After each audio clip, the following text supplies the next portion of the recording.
जैसे एक भक्त ने प्रश्न किया, कहने लगा जी मैंने रामायण खूब सुन रखी, पढ़ रखी, महाभारत पढ़ रखी, रामायण के अंदर मैंने एक शंका मेरे मन में है कि विभीषण और मंदोदरी ये दो भगत कीता है वहां पर, और सारा राक्षस हो रहे थे उधर अभिमान में, मांस खाते थे और दारू पीते थे और मस्तार रखा था। ये दो भगत कैसे पा गए, उनकी महिमा देखा, ऐसा ज्ञान उनके पास कहाँ था। न बोला जी मैंने सब मंडलेश्वरों के पास, आचार्य शंकराचार्यों के पास ये प्रश्न कर लिए, किसी मेरी संतुष्टि नहीं हुई उनसे। तो मैं बोला भाई इस यह संतुष्टि दास तो होगी, सोनी बताऊं तेरे थे। फिर उसको सारी कहानी सुनाई कि कबीर परमात्मा चारों युग में आते, सतयुग में सतसुकृत नाम से आए थे, त्रेता में वो मुनिंदर नाम से ऋषि नाम से आए थे, द्वापर में करुणामय नाम से, और कलयुग में वो कबीर नाम से आए थे। जब मुनिंदर नाम से त्रेता में परमात्मा आए हुए थे उस समय एक नल और नील नाम के दो शिष्य बने थे, वो बहुत दुखी थे, उनके आशीर्वाद से वह स्वस्थ हो गए थे। फिर वो थोड़ी बहुत गलतियां हो जाती थी, वस्त्र कपड़े धोने जाते थे तो वो भोले भाले थे, उनके हाथों से दरिया में बहुत से कपड़े और बर्तन बह जाते थे। तो परमात्मा ने उनको आशीर्वाद दे दिया था, बेटा सेवा तो करो लेकिन आज के बाद तुम्हारे हाथ से कोई भी वस्तु पानी में नहीं डूबेगी। उसके बाद परमात्मा एक चंद्र विजय नाम का भाट था लंका के अंदर, उनके 16 सदस्यों ने, घर के सदस्यों ने, पुत्रवधुओं ने, पुत्रों ने, पुत्रियों ने, सब ने उपदेश लिया था कबीर जी का। और उस भाट, वो भाट जाता था राजा रावण के वहां पर, उन गीत ज्ञात सुनाने, उसकी महिमा गाता था। और उसकी पत्नी जो कर्मवती थी वो जाती थी मंदोदरी को चुटकले चटकले सुना के, उसने बूंदी अच्छी सुना के ज्ञान सुनाया करती थी।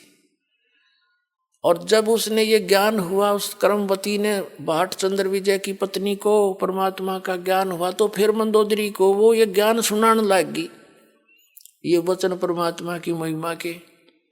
तो मंदोदरी ने बोली ये कर्मवती चंद्र विजय की पत्नी भाटनी से कि तेरे अंदर तो सारा गोबर भरा था, सारी बेहूदी बात कराया करती, तू आज ये अमृत वचन की तले आई। तब उसने बताया कि हमारे घर भगवान गुरु जी आते हैं, उन्होंने मुझे ज्ञान दिया मंदोदरी, और ऐसा ज्ञान है मेरा जी करे तो सारे ने बताए दूँ। फिर मंदोदरी खूब सुनती, बोली तू उन बकवादा ने छोड़ी, मुझे ये ज्ञान सुनाया करे। और कहने लगी तेरे गुरु जी आओ ना, उसने मेरे पास लाइए बुला के। अब उस कर्मवती ने, परमात्मा कबीर जी जब गए मुनिंदर जी ऋषि रूप में आ रहे थे, तब एक उसने कहा महाराज जी मेरी जो मंदोदरी रानी है रावण की, मैं वहाँ जाती हूँ और मैंने आपका ज्ञान सुना है, उसको बहुत अच्छा लगा। तो वो कह रही है कि मेरे पास बुला लो एक बार। ने बोला बेटी मैं ना जाऊँ, उसकी गरज पड़े तो यहाँ आ जाएगी, मैं वहाँ जाऊँ मन मानो उसका पति नाराज हो जा, मैं नहीं जाऊँगा वहाँ पर। तो कर्मवती गई, जाके कहा कि बहन गुरुजी ऐसे ऐसे कह रहे हैं, और देख संतों को बुलाना नहीं चाहिए, खुद जाना चाहिए। तो मंदोदरी का समझ में आ गई, पुण्यात्मा थी, ने बोली चल मैं चलती हूँ। महाराज के दर्शन करे, बात सुनी, दीक्षा ले ली, शेष बन गई वह उसकी परमात्मा की। फिर वो ज्ञान ऐसा है ये आप रुक नहीं सकते दूसरे को बताए बिना, ऐसी रजा कर रखी दाता ने, ये भ्रंग बना देता है बार बार सुना के, उसने फिर आगे सुनाना पड़ता है कि इसका भी कल्याण हो जाए। उसकी रावण तो सुना नहीं था क्योंकि वो तो दारू पीवा धड़ी पक्की रावण खा कर मांस सो जा। उसका देवर था विभीषण, उसको लगी समझान, उस काफी वो सुनता रहा, बहुत ध्यान से सुना। तो वो कहने लगा कि आपने कल्याण करा लिया, फिर मुझे भी तो कल्याण करा मेरा भी। तो परमात्मा से उसको भी ज्ञान नाम दिलवाया और सारा ज्ञान समझ के वो दोनों भगवान के अधिकारी बन गए। बाकी उस लंका में कोई नहीं मान्या।